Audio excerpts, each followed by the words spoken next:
Good morning વિદ્યાર્થી મિત્રો. અગાઉ આપણે છે એ લેક્ચર 1 ની અંદર પાઠ નંબર 13 ઉત્પાદન ઉદ્યોગો, એમાં ઉદ્યોગોના વર્ગીકરણ સુધી છે એ આપણે અભ્યાસ કર્યો. હવે આપણે ભણવાનું છે કૃષિ આધારિત ઉદ્યોગો. હવે છે કૃષિ આધારિત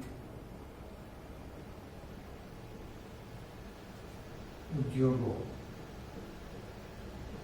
કૃષિ આધારિત ઉદ્યોગો એટલે શું? તો કૃષિ આધારિત ઉદ્યોગો એટલે કે જે ઉદ્યોગોની અંદર કાચા માલ તરીકે, બરાબર, કાચા માલ તરીકે કૃષિ ઉત્પાદનોનો ઉપયોગ થતો હોય તો તેવા ઉદ્યોગને છે એ શું કહેવાય છે? તો કે કૃષિ આધારિત ઉદ્યોગો કહે છે. બરાબર. તો કૃષિ આધારિત ઉદ્યોગોની અંદર જોઈએ તો કયા કયા છે? એક મિનિટ સહી પૂર લો.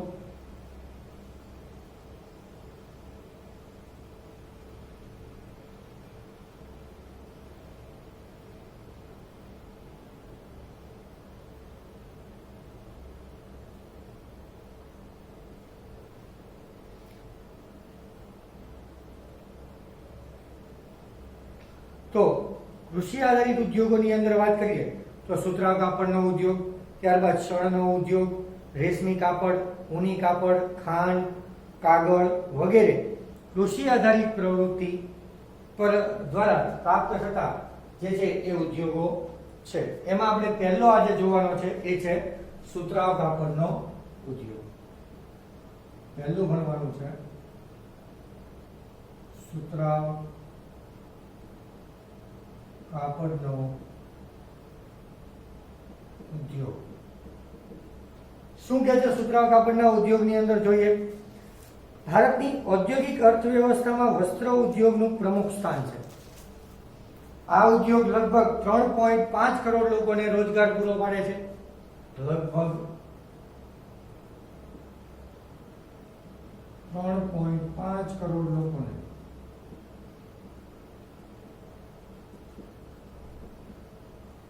રોજગાર પૂરો પાડે છે. ત્યારબાદ કહે છે કે દેશમાં સૌથી વધારે રોજગાર પૂરો પાડતો ઉદ્યોગ એ કાપડ ઉદ્યોગ છે. ત્યારબાદ આપણને કહે છે ચીન પછી સુતરાઉ કાપડની નિકાસમાં ભારત દ્વિતીય ક્રમે છે. ચીન પછી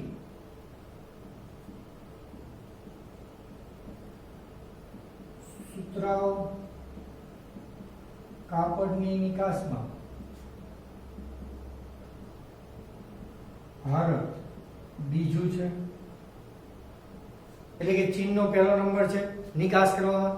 ત્યારબાદ ઉત્પાદન અને રોજગારની દ્રષ્ટિએ આ ઉદ્યોગ ખૂબ મુખ્ય ઉદ્યોગ છે. મુંબઈનો સૌપ્રથમ સુતરાઉ કાપડની મિલ સ્થપાઈ હતી. સુતરાઉ કાપડની સૌપ્રથમ મિલ છે મુંબઈમાં.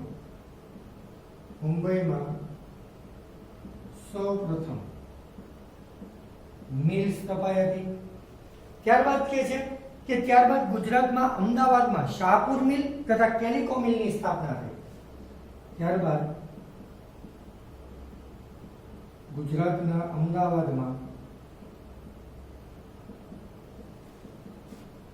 શાહપુર મિલ અને કેલિકો મિલ ની સ્થાપના થઈ. ધીમે ધીમે છે એ આપણને કહે છે કે સુતરાઉ કાપડની મિલો શરૂઆતના વર્ષોમાં માત્ર મુંબઈ અને અમદાવાદ ખાતે જ સ્થપાઈ. સસ્તો કપાસ, શ્રમની ઉપલબ્ધિ, શ્રમિકોની ઉપલબ્ધિ, પરિવહન સુવિધા, નિકાસ માટેના બંદરો તથા બજાર ક્ષેત્રની અનુકૂળતાને કારણે અહીં સુતરાઉ કાપડની મિલો સ્થપાઈ. અહીંયા જ શા માટે સ્થપાઈ? તો કે છે સસ્તો કપાસ,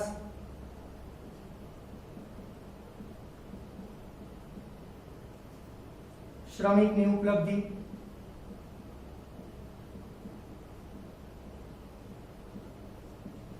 પછી પરિવહન સુવિધા,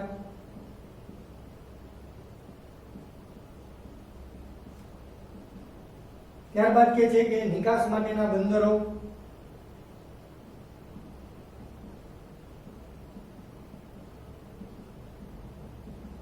વગેરે સુવિધાઓને કારણે જે છે એ અહીંયા આગળ આ સુતરાઉ કાપડની મિલોની સ્થાપના થઈ. પરંતુ આજે તો સુતરાઉ કાપડની મિલો દેશના લગભગ 100 નગરમાં આવેલી છે. આજે 100 જેટલા નગરોમાં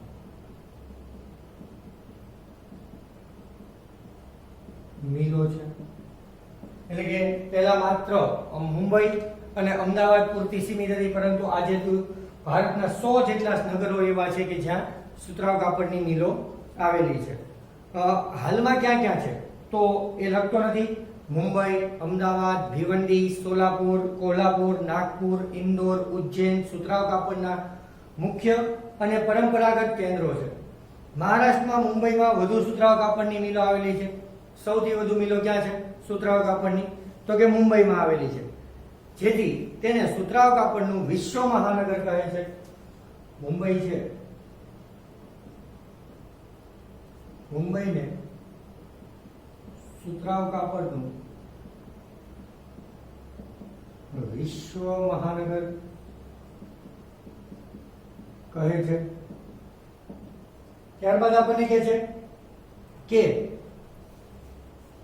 આ ઉપરાંત પુણે, કોલ્હાપુર, ઉજ્જૈન, ઔરંગાબાદ, જલગાંવ જેવા શહેરોમાં પણ આ ઉદ્યોગ સ્થપાયો છે. વળી ગુજરાતમાં અમદાવાદને પૂર્વનું માન્ચેસ્ટર કા ડેનિમ સિટી ઓફ ઇન્ડિયા કહે છે. આ પણ પૂછાય છે. અમદાવાદને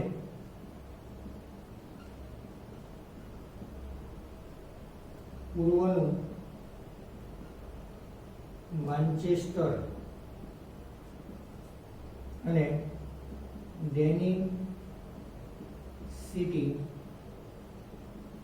ઓફ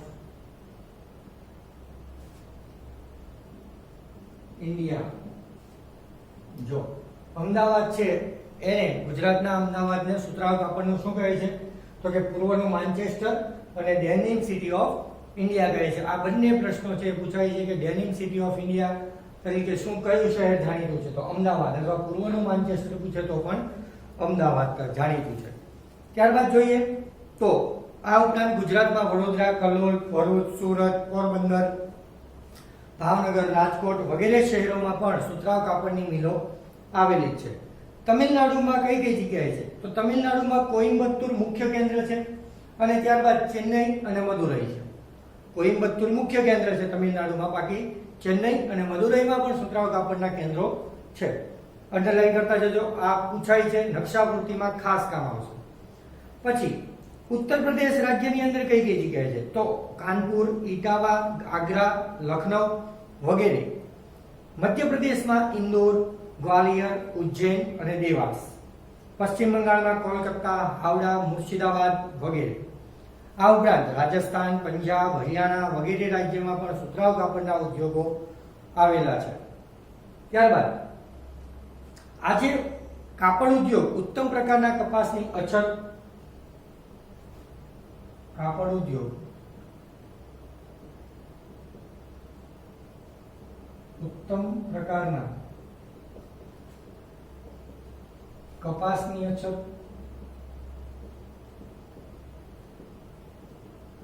ઉત્તમ પ્રકારના કપાસની અસર, જૂના યંત્રનો વપરાશ,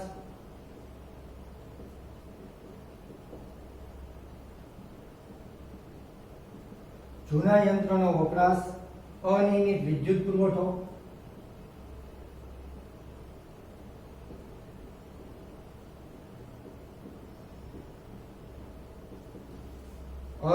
વિદ્યુત પુરવઠો, ત્યારબાદ છે એ કૃત્રિમ રેસાના કાપડની સ્પર્ધા, કૃત્રિમ રેસાના કાપડની સ્પર્ધા,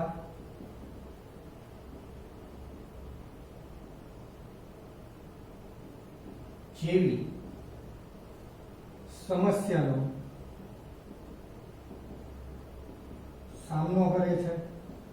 આપણને એક વાક્યમાં કે 2 માર્કમાં પૂછાય કે સુતરાઉ કાપડનો ઉદ્યોગ કઈ કઈ સમસ્યાઓનો સામનો કરી રહ્યો છે, તો સુતરાઉ કાપડનો ઉદ્યોગ છે એ ઉત્તમ પ્રકારના કપાસની અછત, જૂના યંત્રનો વપરાશ, અનિયમિત વિદ્યુત પુરવઠો, કૃત્રિમ રેસાના જે છે એ કાપડની સ્પર્ધા વગેરે જેવી સમસ્યાઓનો છે એ સામનો કરી રહ્યો છે. આજે Bharat, Russia, United Kingdom, USA, Sudan, Nepal, Australia, France અને ઉપરાંત દક્ષિણ આફ્રિકા દેશોમાં સુતરાઉ કાપડની ભારત નિકાસ કરે છે. તો આ બધા દેશો છે ત્યાં ભારત છે એ સુતરાઉ કાપડની નિકાસ કરે છે. હવે પછીનો આપણો મુદ્દો છે શણ ઉદ્યોગ.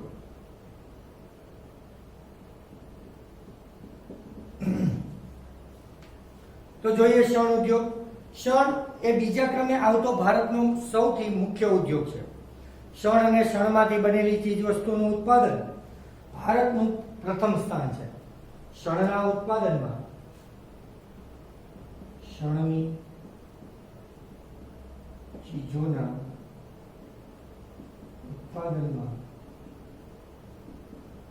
ભારત પ્રથમ છે. ત્યારબાદ કહે છે કે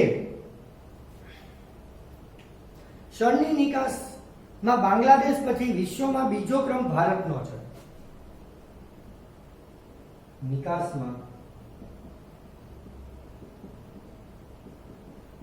બાંગ્લાદેશ પછી બીજો ક્રમ ભારતનો છે. ત્યારબાદ અંડરલાઈન કરજો કે દેશના શણના કુલ ઉત્પાદનમાં લગભગ બંગાળ 80% અને આંધ્રપ્રદેશ 10% ઉત્પાદન કરે છે. કુલ ઉત્પાદનના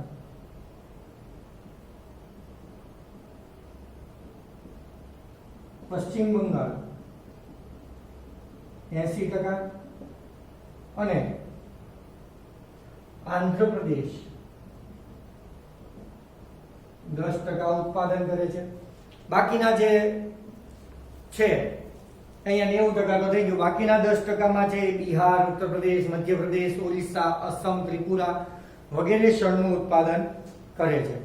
શણને સંશોધિત કરવા પુષ્કળ પાણીની જરૂર છે. એટલે શણને ઉગાડવા માટે જે છે એ પુષ્કળ પાણીની જરૂર પડે છે. તેથી મોટા ભાગે તેની મિલો હુગલી નદીના કિનારે આવેલી છે. શણની મિલો મોટા ભાગે કઈ નદીના કિનારે છે? તો શણની મિલો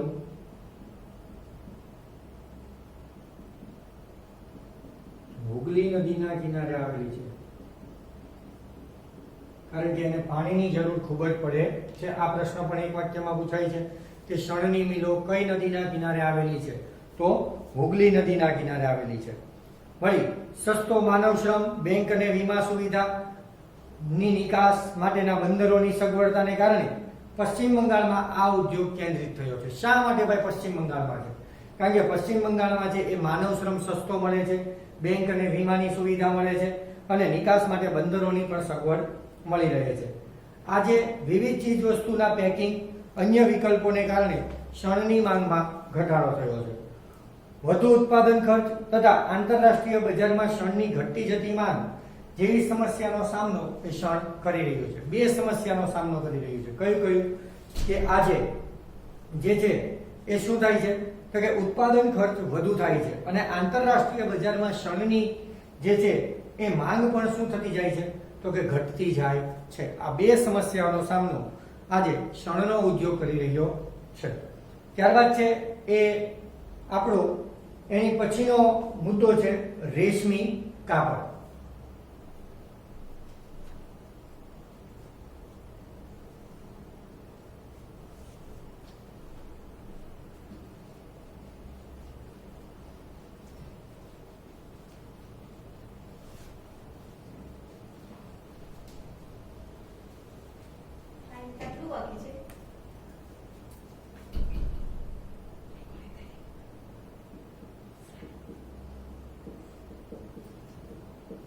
તો એની પછી છે રેશમી કાપડ.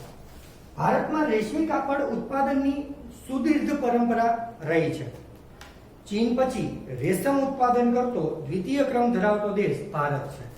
એટલે કે રેશમના ઉત્પાદનમાં પણ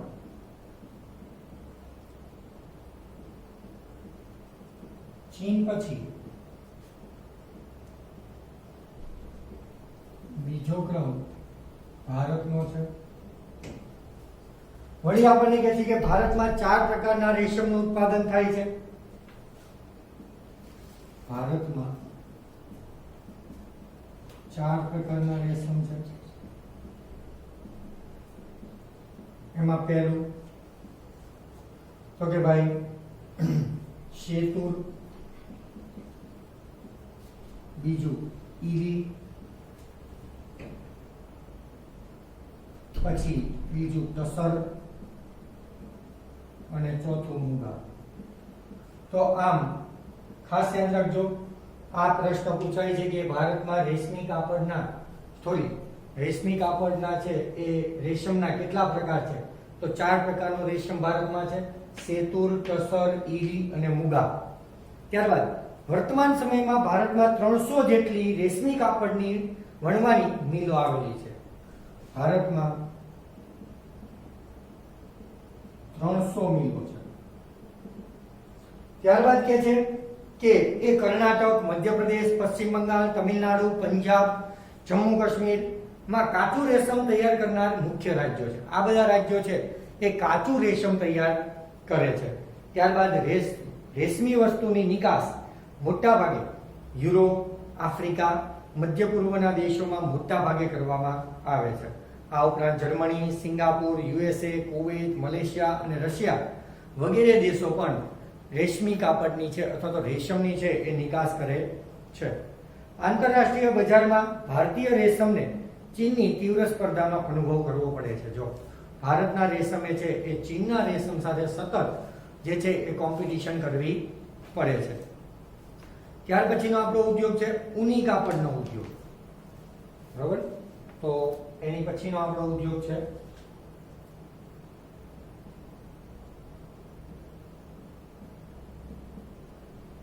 ઊની કાપડનો ઉદ્યોગ. શું કહે છે ઊની કાપડનો ઉદ્યોગમાં જોઈએ તો ભારતમાં કુટીર ઉદ્યોગ રૂપે ઊની કાપડનો ઇતિહાસ ઘણો પુરાણો છે. કુટીર ઉદ્યોગ તરીકે જોઈએ તો ઊની કાપડનો ઇતિહાસ ઘણો જૂનો છે. સૌથી વધારે ઊની મિલો પંજાબમાં છે. સૌથી વધુ મિલો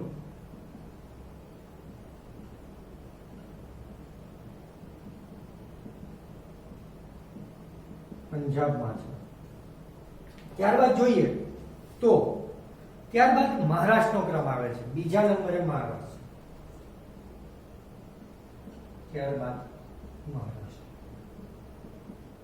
તો સૌથી વધુ ઊની કાપડની મિલો પંજાબમાં છે અને બીજા ક્રમે મહારાષ્ટ્ર છે. ત્યારબાદ ઉત્તર પ્રદેશમાં પણ ઊની મિલો તો છે. ગુજરાતમાં અમદાવાદ અને જામનગરમાં ઊની મિલોના વસ્ત્રો છે.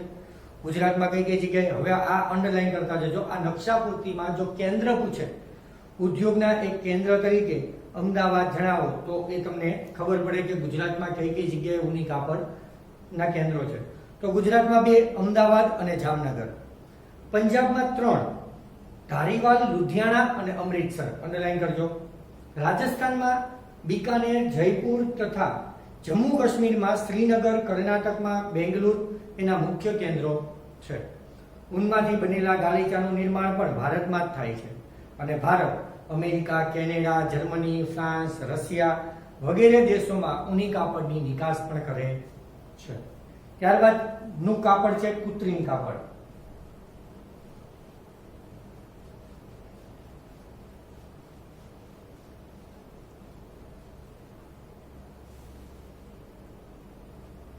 એની પછી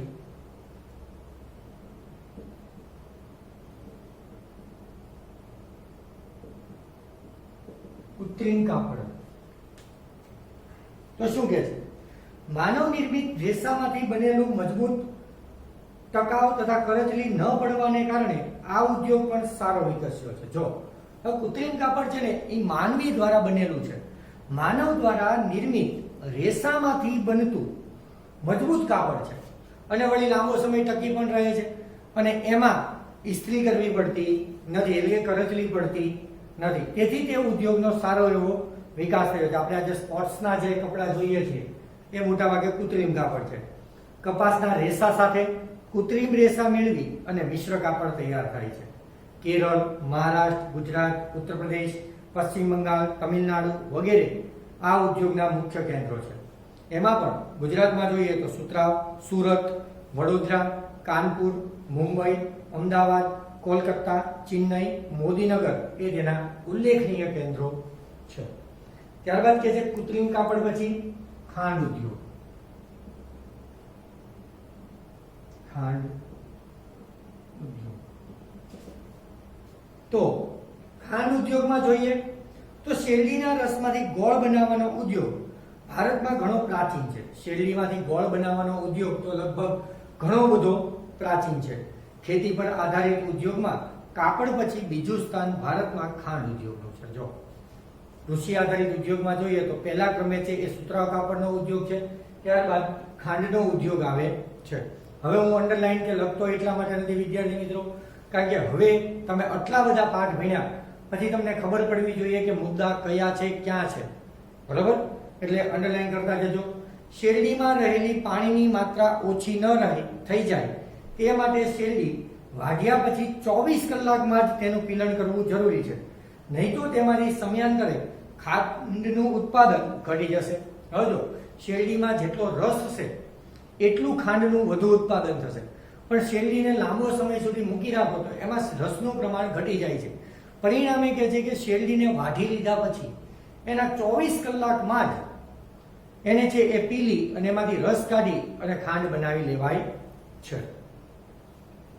તેથી ખાંડ અને ખાંડસરીના કારખાના તેના ઉત્પાદન ક્ષેત્રની હંમેશા નજીક જ સ્થાપવા જોઈએ.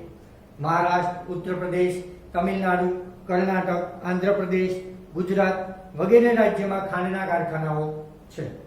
આ મોસ્ટ ટાઈમથી હવે જે હું કહું છું એ કારણ કે આ બે નકશામાં પૂછાય જ છે. ગુજરાતમાં ખાંડ ઉત્પાદનના બે જગ્યાએ સ્થળ છે, બારડોલી અને ગણદેવી. આ બે ખાસ અંડરલાઈન કરજો, આ પૂછાય છે. ત્યારબાદ સુરત, નવસારી, ઓલપાડ, વ્યારા, ભરૂચ, કોડીનાર અને તલાળા ગીર વગેરે સ્થળોએ આ ઉદ્યોગ સ્થપાયો છે. ત્યારબાદ કે છે કાગળ ઉદ્યોગ. એની પછીનો કૃષિ આધારિત ઉદ્યોગ છે કાગળ ઉદ્યોગ. તો કાગળ ઉદ્યોગની અંદર પોચું લાકડું, વાંસ, ઘાસ, શેરડીના કૂચા વગેરેમાંથી કાગળ બનાવવામાં આવે છે. મોટાભાગે આંધ્રપ્રદેશ, મહારાષ્ટ્ર, પશ્ચિમ બંગાળ, ઓડિશા, કર્ણાટક, ગુજરાત, મધ્યપ્રદેશ, છત્તીસગઢ, તમિલનાડુ, હરિયાણા વગેરે રાજ્યમાં તેનું ઉત્પાદન થાય છે. અને ગુજરાતમાં જોઈએ તો અમદાવાદ, રાજકોટ, સુરત, વાપી, વલસાડ, વડોદરા વગેરેમાં આ ઉદ્યોગ વિકસ્યો છે. ત્યારબાદ આપણને કહે છે હવે ખનિજ પર આધારિત ઉદ્યોગો. ખનિજ પર આધારિત ઉદ્યોગો એટલે કે ખનિજ છે એનો કાચા માલ તરીકે ઉપયોગ થતો હોય એવા ઉદ્યોગો. જે ઉદ્યોગમાં કાચા માલ તરીકે ખનિજ વપરાય છે તેને ખનિજ આધારિત ઉદ્યોગ કહે છે.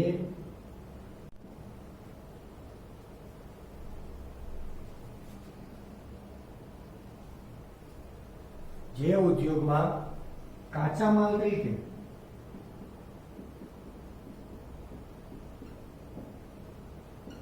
ખનિજનો ઉપયોગ થતો હોય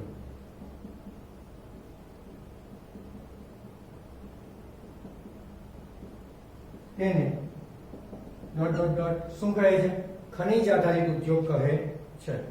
એમાં પહેલો લોખંડ પોલાદનો ઉદ્યોગ, ત્યારબાદ એલ્યુમિનિયમનો ઉદ્યોગ, તાંબુ ઉદ્યોગ, રસાયણ ઉદ્યોગ, ખાતર ઉદ્યોગ, સિમેન્ટ ઉદ્યોગ, પરિવહનના ઉપકરણ અને ઇલેક્ટ્રિક ઉદ્યોગોનો સમાવેશ થાય છે. એમાં પહેલું જોવાનું છે લોખંડ પોલાદનો ઉદ્યોગ.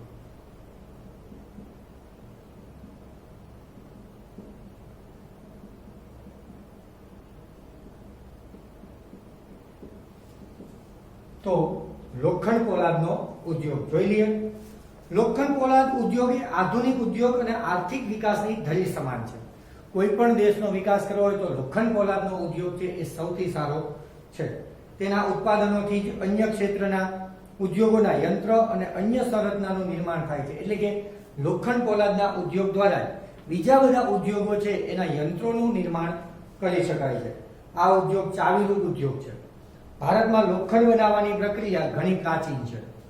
દમાસ્કસમાં તલવાર બનાવવા માટે લોખંડની આયાત ભારતમાંથી જ કરવામાં આવે છે. દમાસ્કસ શહેર છે એની અંદર તલવાર બનાવવામાં આવે છે. તો આ તલવાર બનાવવા માટે પણ ભારતના જ લોખંડનો ઉપયોગ થાય છે. ભારતમાં આધુનિક રીતે લોખંડ બનાવવાનું પ્રથમ કારખાનું તમિલનાડુના પાર્ક નોવામાં સ્થપાયું હતું. તો પ્રથમ કારખાનું તમિલનાડુના પાર્ટ નોવામાં છે એ સ્થપાયું હતું, પરંતુ શું કે છે પણ કેટલાક કારણસર તે બંધ થઈ ગયું. પશ્ચિમ બંગાળમાં કુલ્ટી ખાતે કાચા લોખંડનું સફળ ઉત્પાદન થયું. પશ્ચિમ બંગાળમાં કુલ્ટી ખાતે આગળ આપેલું છે બધું. પશ્ચિમ બંગાળમાં કુલ્ટી ખાતે સફળ પરીક્ષણ. જો પાર્ટ નોવાની અંદર કારખાનું બંધ થઈ ગયું, પણ પશ્ચિમ બંગાળમાં કુલ્ટી ખાતે છે એ સફળ થયું. એની પછી જે સ્થાપ્યું એ 1907માં ઝારખંડમાં જમશેદપુરના કારખાનાની સ્થાપનાથી લોખંડ પોલાદના ઉત્પાદનમાં મોટા પાયે થવા લાગ્યું. ત્યારબાદ 1907 ની અંદર જમશેદપુરમાં 1907માં ઝારખંડ જમશેદપુરમાં જે લોખંડનું કારખાનું સ્થપાયું એનાથી લોખંડ ઉદ્યોગ છે એનો વિકાસ ખૂબ ઝડપથી થયો. પશ્ચિમ બંગાળમાં આવેલા, હવે અંડરલાઈન કરતા જજો, હવે લખીશ નહીં, પશ્ચિમ બંગાળમાં આવેલ બર્નપુર તથા કર્ણાટકમાં ભદ્રાવતી ખાતે કારખાનું સ્થપાયું છે. ભિલાઈ, રાઉરકેલા, દુર્ગાપુરમાં પણ લોખંડ પોલાદના કારખાનાઓ સ્થપાયા છે.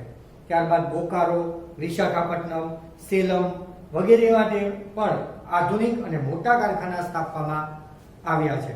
લોખંડ પોલાદ બનાવવા માટે લોહ અયસ્ક, કોલસો, ચૂનાના પથ્થર, મેંગેનીઝનો કાચા માલ તરીકે ઉપયોગ થાય છે. શેનો ઉપયોગ થાય છે? તો કે લોહ અયસ્ક એટલે કે લોખંડની કાચી ધાતુ, પછી કોલસો, ચૂનાનો પથ્થર અને મેંગેનીઝ વગેરેનો કાચા માલ તરીકે ઉપયોગ થાય છે. અને